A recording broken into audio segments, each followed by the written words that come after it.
APR au Benno Bokk Yaakaar au niveau de la commune de Hann Bel-Air.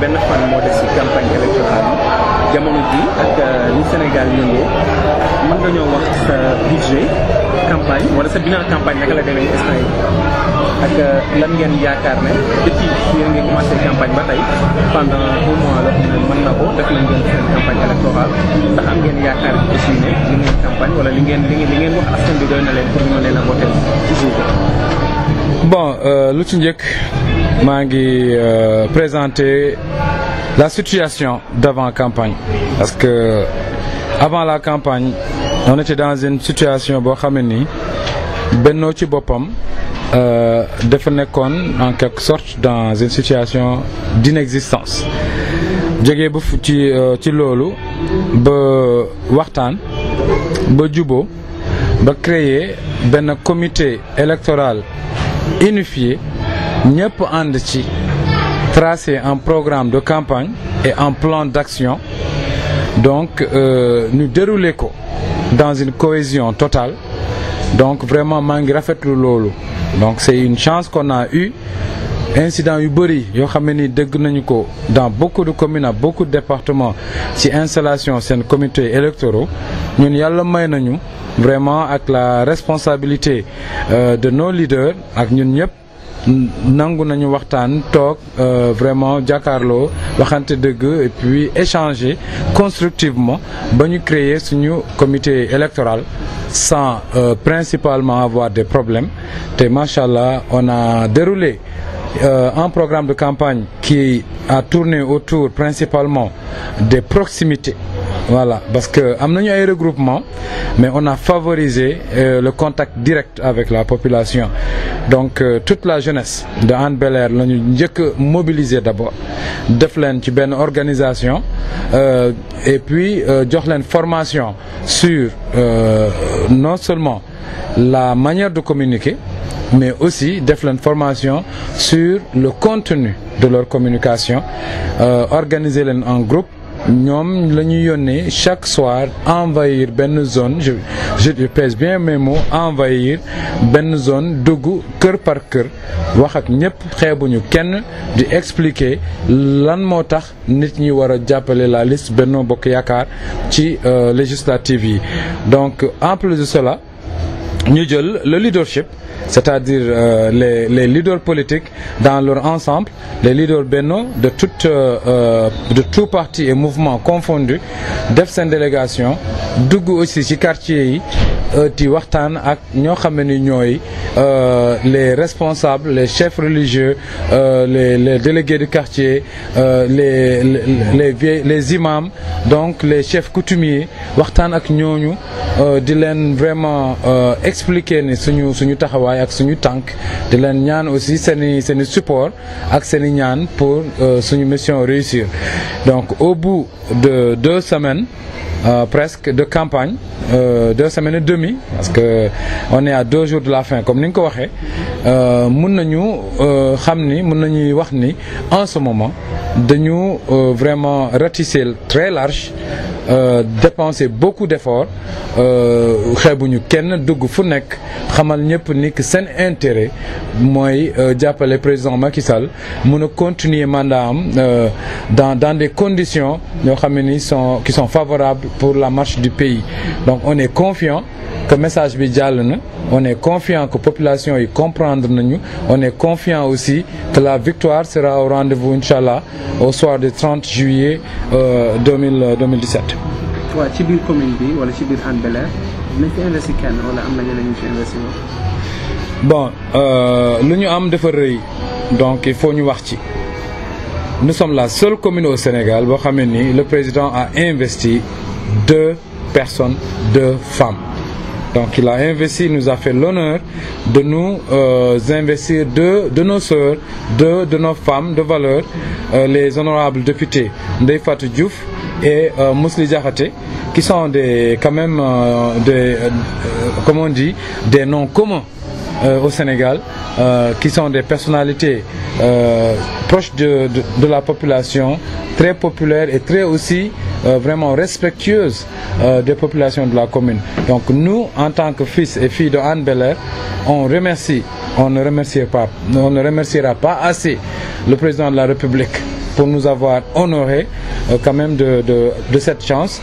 Et la meilleure façon de lui payer, de lui rendre la monnaie de sa pièce, c'est d'envahir le terrain, travailler dur afin de lui donner une large victoire au niveau de la commune de Hann Bel-Air pour lui prouver notre reconnaissance et lui permettre en même temps de continuer les programmes enclenchés.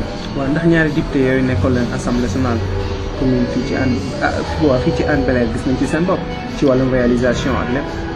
Bon, il faut aussi dire que liggéeyu député mënuñu leen teg loo xam ne du seen liggéey aussi. Député am na influence sur le plan contact, sur le plan carnet d'adresse, sur le plan influence, mais député du tabax pont, député du tabax yoon. Voilà, donc du rôle du député du def pavage, mais mën na influencer les décideurs dans le but nañu fexe ba orienter yenn projet yi ci seen gox te loolu am na. Donc mën nañu wax ni tey ñoom dañu participer ci le fait que benn projet boo xam ne ni dafa bloqué wu depuis plus de 25 ans mooy la dépollution de la baie de Hann. Participer nañu di def pression di ko yëkkati di ci wax ba aujourd'hui.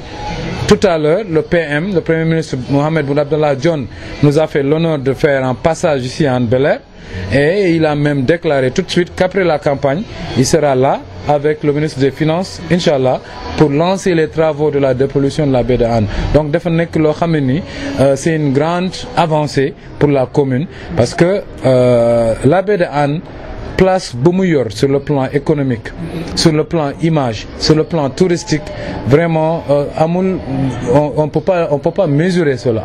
Donc c'est une très grande perte. Pollution, niveau de pollution bu fa nekk c'est que ça a comme conséquence ci pêcheurs yi parce que fii dëkku mool la aussi il faut le reconnaître lu mu am ci conséquence ci tourisme bi avec les eaux impraticables kenn mënu ci dugg lu mu indi comme maladie avec les enfants et tout.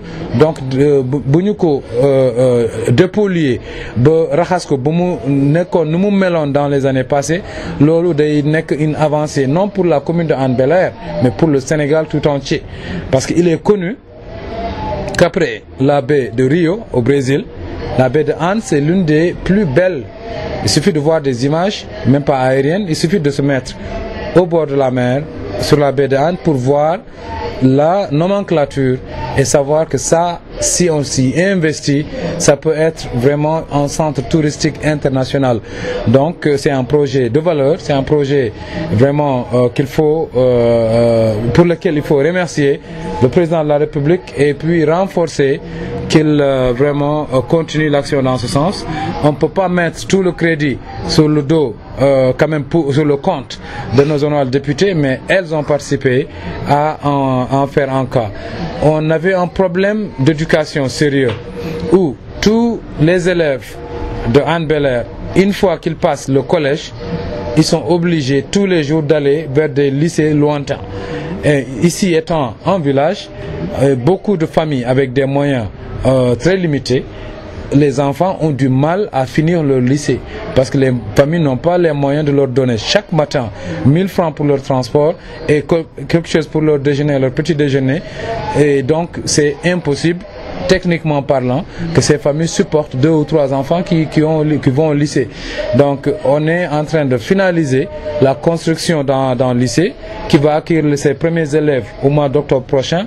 Donc c'est quelque chose qu'on peut mettre au profit quand même des réalisations du président de la République dans la commune, donc et là sous l'impulsion de nos honorables élus. Donc il y a aussi l'action remarquable de Monsieur le Président à l'égard des pêcheurs qui avaient des problèmes de carburant pour la cherté des carburants, où il a réduit de 25% le prix du carburant. Ils avaient un problème d'accès aux pirogues et aux moteurs. Il a subventionné à hauteur d'1 million chaque moteur. Donc c'est des choses, sans compter les mesures de sécurité avec les gilets de sauvetage et tellement de matériel qu'il a mis à la disposition de ces pêcheurs. Et ça, c'est le visible. La partie invisible, c'est les institutions. C'est de créer des institutions pour protéger la pêche artisanale, pour renforcer la capacité de ces pêcheurs, pour les former, les recruter et les immatriculer toutes les pirogues pour leur sécurité et leur fonctionnement. Il y a d'autres projets, il y a la restructuration de la commune elle-même. On sait que ça c'est un village et ça date, il est de notoriété de partout qu'il est très difficile de naviguer à l'intérieur des quartiers de Hann Bel-Air.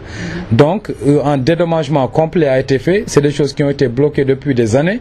Donc il s'est acquitté de tous ces dédommagements nécessaires à ces familles afin de créer des routes praticables et puis ouvrir un peu, que les populations respirent. Cela a une valeur sécuritaire d'abord, en plus une valeur non seulement de sécurité, mais de sécurisation. Parce que si dans des coins où une charrette ne peut pas circuler, à plus forte raison un véhicule des pompiers, s'il y a un incendie, on va directement vers une catastrophe. Donc ouvrir ces routes-là, les rectifier et permettre une circulation fluide, ça déjà c'est une très grande avancée et c'est à un très grand pourcentage d'avancement là où on parle. Donc il y a d'autres projets qu'on peut vraiment nommer qui vont directement dans l'attention que le président de la République, Macky Sall, donne particulièrement à la commune de Hann Bel-Air.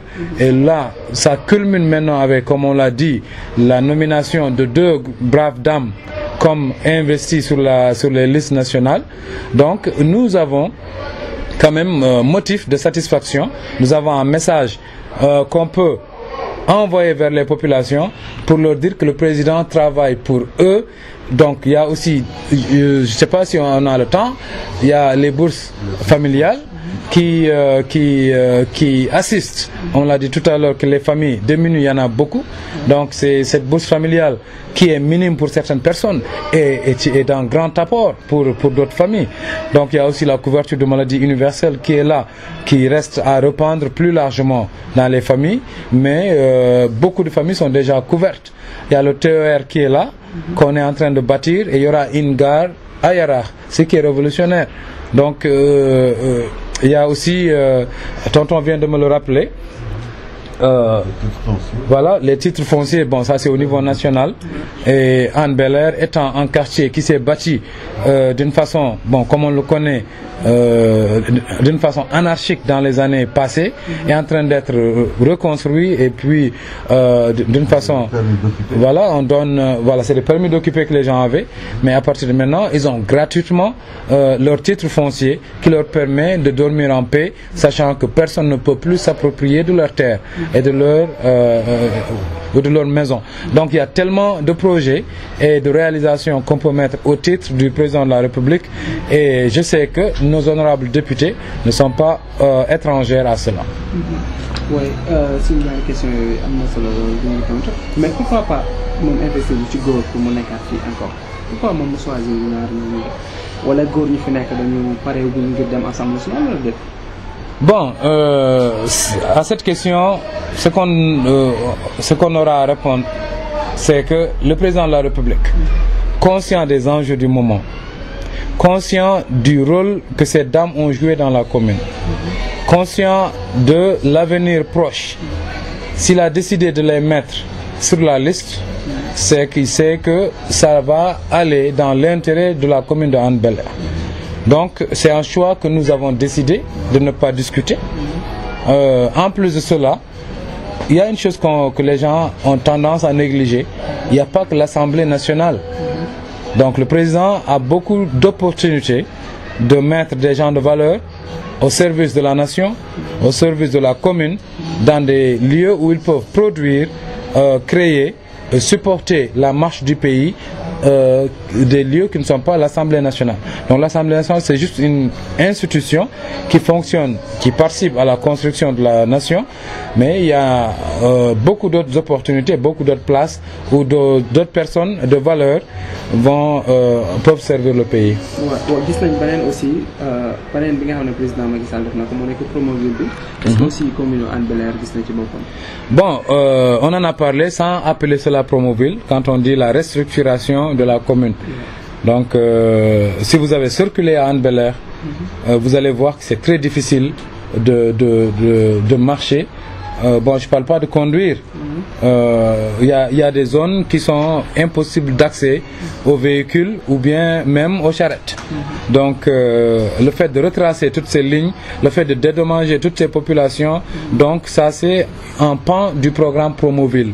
Donc, il s'agit là de permettre une fluidité, une mobilité à l'intérieur et aussi un regain de sécurité en cas d'incendie ou bien de tragédie où les secouristes et la police ou la gendarmerie peuvent avoir accès rapidement à ces lieux afin de secourir. Donc je crois que ça c'est un plan, c'est une partie de Promoville appliquée ici. pour ñu voter le président Macky Sall wala aussi lan ngay ñaax président Macky Sall gannaaw ba askan bi voté ba pare.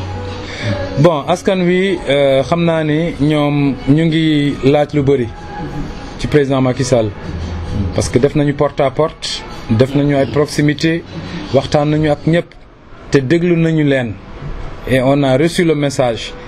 Donc ce qu'il demande au président Macky Sall mooy na gën may considération la commune de Hann Bel-Air na ko gën a bàyyi xel parce que non seulement sur le plan économique c'est l'une des communes les plus vivantes, sur le plan population et sur le plan opportunité la jeunesse de Hann Bel-Air demande plus de considération en matière de travail, en matière de formation, en matière d'accompagnement. Les femmes d'Hann Bel-Air demandent plus d'aide pour une meilleure autonomisation. Donc c'est des demandes qu'on a eues. Ils demandent il ou elle demande des financements pour accompagner leurs activités génératrices de revenus qui vont augmenter leur disons autonomie financière. Donc on a aussi le problème de l'éducation qui est en passe d'être réglé avec le nouveau lycée. Mais la jeunesse a une demande pressante. C'est le manque d'infrastructures sportives. Il n'y a qu'un seul terrain qu'on peut appeler stade ici. C'est ce qu'on appelle le terrain mobile communément. Et nous savons qu'il n'y a pas de structure. Il n'y a pas de gazon, il n'y a pas de gradin viable, il n'y a pas de tribune, il n'y a pas de sécurité, il n'y a pas de lumière. Donc c'est l'une des plus grandes demandes de la jeunesse de Hann Bel-Air qui aime s'épanouir dans la paix et qui préfère vraiment avoir des infrastructures sécurisées dans lesquelles ils peuvent vraiment évoluer en tant que jeunes. Donc il y a d'autres demandes donc qu'on transmet en ce moment de ce genre, que les femmes, les jeunes, les personnes âgées, donc qu'on demande au président de la République de vraiment comme on dit bàyyi xel ci commune Hann Bel-Air mu ngi ci bàyyi xel mais na ci gën a bàyyi xel encore un petit peu.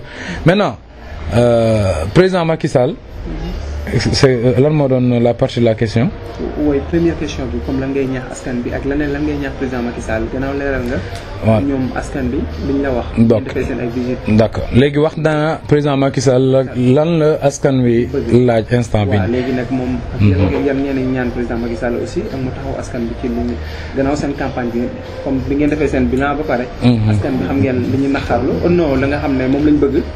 gannaaw xam ngeen ko léegi nag ngeen def ba yegg président Macky Sall gannaaw bu leen joxee seen kàddu ba pare. Bon jox ko suñu kàddu loolu on s'est engagé te am nañu support population bi mais ñu ngi ñu rappeler comme nañ ko waxee dañu ñu rappeler seen i demande lu ñu bëgg gis lu ñu bëgg am fii ci Hann Bel-Air comme ça seen dignité ak seen disons seen vie quotidienne améliorée wu. Donc le message est clair pour le président de la République.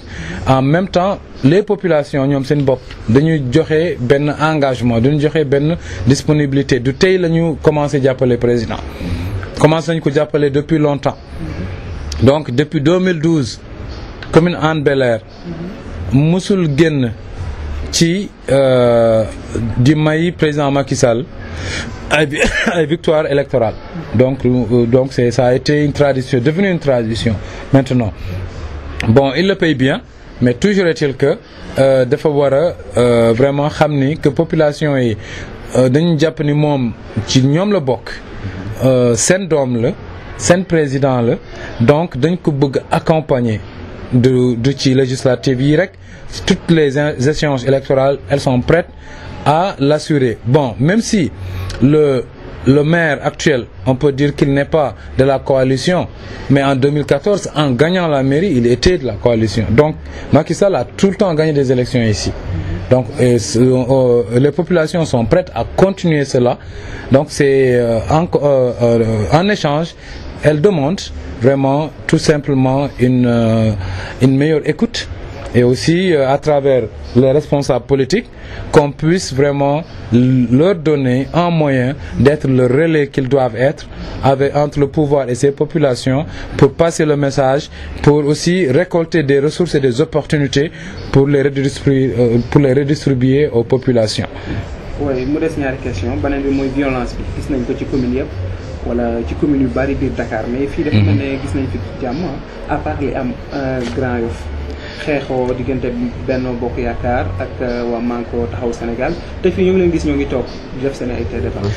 Bon, lii mooy la ñuy wax l'exclusivité Hann Bel-Air foo xam ne amul fenn ci Sénégal ñu ngi koy rafetlu ñu ngi ci kontaan mais ñun ñoo ko defar parce que xam nañu ni au départ am ñu bëri comprendre ñu am na ay leaders ñu commencé di laaj ci comment ça peut être lii nañ leen jëlee fële ñeneen ñi di wax ñu ñoo fi di njëkk ñu ñoo moom. Mais en tant que responsable dañu woo yeneen responsable yi ñu développer benn culture ñu xamal leen ni que l'essentiel Hann Bel-Air mooy essentiel. Campagne day ñëw campagne day jàll élection day ñëw élection day passé Hann Bel-Air mooy des. Nous sommes une famille, nous sommes des familles interliées par le sang, par l'amitié, sur le plan professionnel ak yëpp. Il y a aucune raison qu'on gâte cela pour 21 jours de campagne et le message est passé. Donc, et les autres leaders ont transmis le même message à leurs militants et on a créé une cohésion parce que dans un rayon de 20 mètres, on a 4 coalitions opposées. Dans un rayon de 20 mètres, 4 coalitions opposées, on anime ensemble, on déjeune ensemble, on échange les chaises, on échange les cuillères, on boit le thé ensemble et chacun, quand le jour de sa mobilisation arrive, les autres respectent leur temps d'antenne, comme si c'était une télé. On se respecte et on a même eu à improviser des débats contradictoires. On a fait un débat entre deux jeunes de notre coalition, un jeune de notre coalition, Benno Bokk Yaakaar, et un jeune de la coalition Manko. Donc ils ont pris le micro et la population était là. Ils ont fait un débat et c'était amical, c'était vraiment beau et les gens ont aimé et apprécié. On avait voulu faire un deuxième débat avec les femmes et il a plu cette nuit-là. C'est dire que l'exclusivité Hann Bel-Air qu'on a su créer, on tient à la maintenir et nous appelons tous les autres de suivre l'exemple et d'arrêter de confondre adversité politique et animosité, ou bien c'est comme ça, le fait d'être ennemi. Donc le fait qu'on soit adversaire politique ne doit pas se transmettre en une haine. Voilà, donc on peut être adversaire politique, mais garder les liens interpersonnels, les liens humains au-delà de la politique. Donc c'est ce que vous avez vu là-bas et les images sont disponibles et c'est vraiment quelque chose que vous devez nous aider à publier afin d'influencer positivement les autres. waaw bu mel ne élection yi mu ngi des 3 jours mais ba tey conseil constitutionnel waxagul lu leer ndax dañuy voter récépissé wala passeport wala permis de conduire. Décision bi ci ñoom la des te ñu bari jotaguñ seen carte est-ce que aussi yéen seen commune jot ngeen seen carte normale à 100% wala comme ni ko Abdoulaye Daouda Diallo waxee rek 70% yi ba tey moo fi am. Bon, amaguma les chiffres exacts, les statistiques exactes pour suñu commune mais xam naa ni am na ñu jotul mais ñu jot ñoo gën a bari. Là aussi dem nañu ba centre de distribution ñaax population yi nañu bàyyi xel ci organisation bu gaa yi di def nañ leen yombal seen liggéey ñu xam ni du seen faute su fekkee carte yi ñëwuñu. Maintenant conseil constitutionnel am na yaakaar man nii dinañu nangu proposition président Macky Sall parce que am na dëkk yu bëri amuñu sax carte d'électeur man ci diaspora bi laa nekk foofu laa jógee ñëw fi carte d'électeur xawma ko feneen fii laa xamee carte d'électeur parce que l'essentiel mooy nit ki ñu identifier ko ni moom la ñu identifier ko ni moom ku fi taxaw moo nekk ci liste bi donc boo amee benn identification bu wanee ni yow la te liste bi tur bu fu nekk ak date de naissance ak adresse bi yow la soxlawul mu nekk carte d'électeur bon donc boo amee beneen pièce bu wanee ni yow la c'est ton identité parce que mënoo am passeport te présenté woo en tas de documents mënoo am permis de conduire te présenté woo carte d'identité ak yeneen donc dafa mel ni nit yi xamuñu ni permis de conduire moo gën a fort carte d'identité parce que pour am permis da nga am carte d'identité ak leneen n'est-ce pas pour un passeport da nga am carte d'identité ak leneen donc ñu wax ni bu ñu waxee ni mën nga voter ak sa passeport ñuy kaas comprendre ñu l'essentiel c'est l'identification. donc mais ñoom li ñuy gis mooy comme wàllum récépissé yi am na carte yoo xam ne ñoo xam ne daloo nañ seen récépissé ci biir bureau bu kii ci biir commission fa ñu doon jëlee seen ay carte. léegi récépissé boobu ñoom dañ ciy ragal njuuñ daañ am ci biir élection yi quoi gars yi jëlaat seen i ay kayit jox fa ña leen neex ñu dem voter ji est-ce que ragaloo ne loolu mën na am. Sénégal weesu na loolu Sénégal weesu na nit taxaw yor carte d'identité boo xam ne ni du moom moo ko moom nit yi bañ a ko xam on vote ici à l'école de Mbadj ñu fay siéger c'est des fils de Yaraax bu Assane Dia taxawee mu ni maa ngi tudd Sidi Mbacké du jàll parce que xam nañu kan mooy Sidi Mbacké les gens mën nañu raconter lu ñu bëgg malheureusement on vit dans un pays yoo xam ne ni bon surtout du ma wax pays dinaa préciser Dakar parce que boo génnee fi léegi nii nga dem booru Linguère yooyu booru Dondu yooyu suñu dëkk nit yi yëguñu sax lu xew ils sont à l'aise amul xeex amul dara ñu xaar seen jour de vote ñu dem voter là c'est la saturation des experts la saturation des connais-tout la saturation ici à Dakar qui fait qu'on croit que la terre va trembler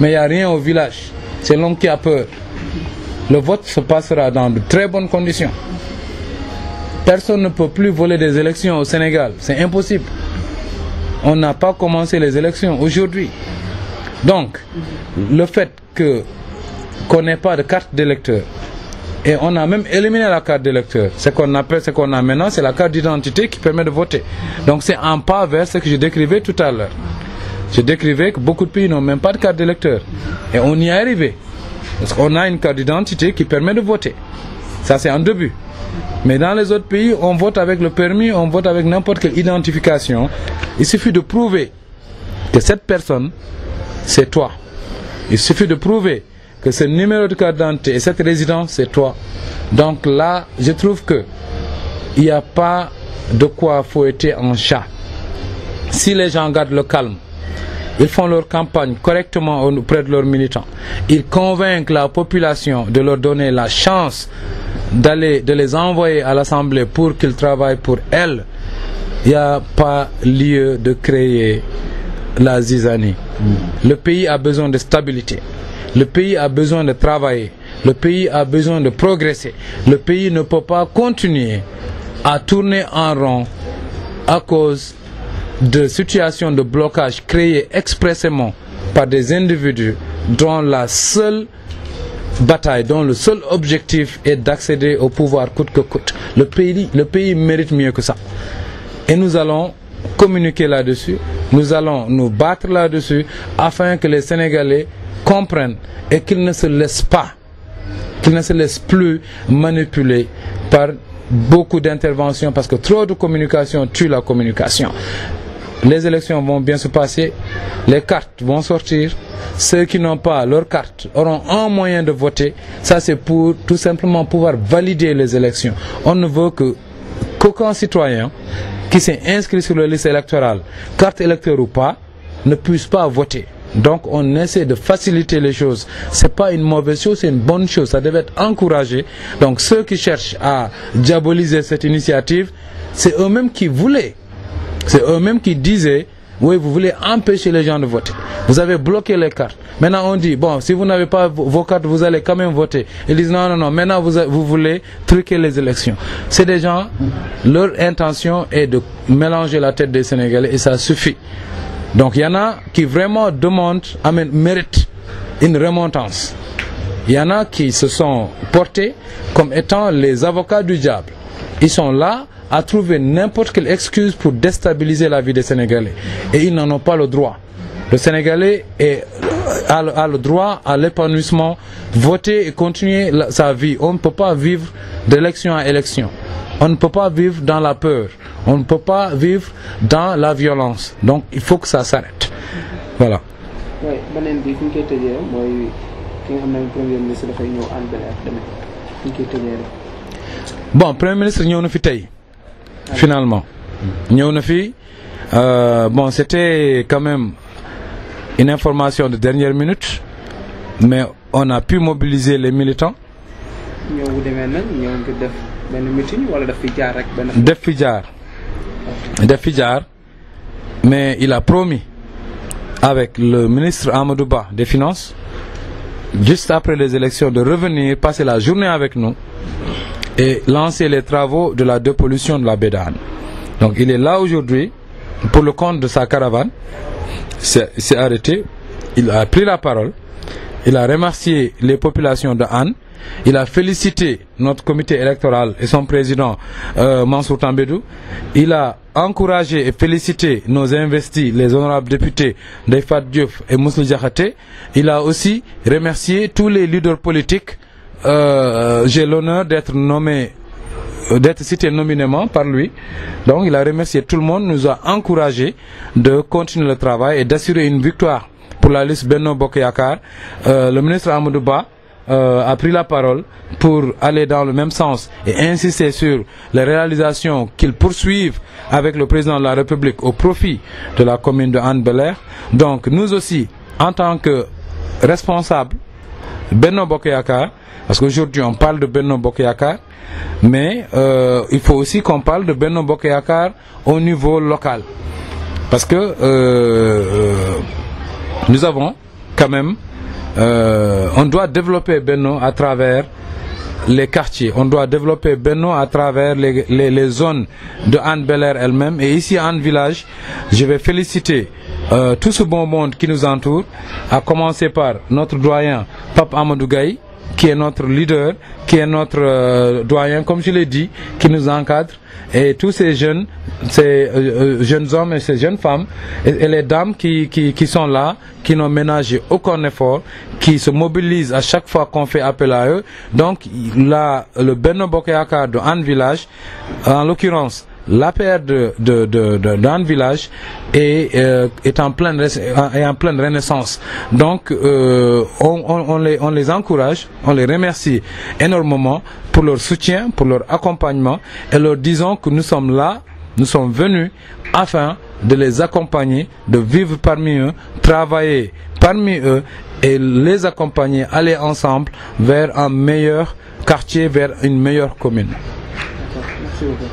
Merci. Merci.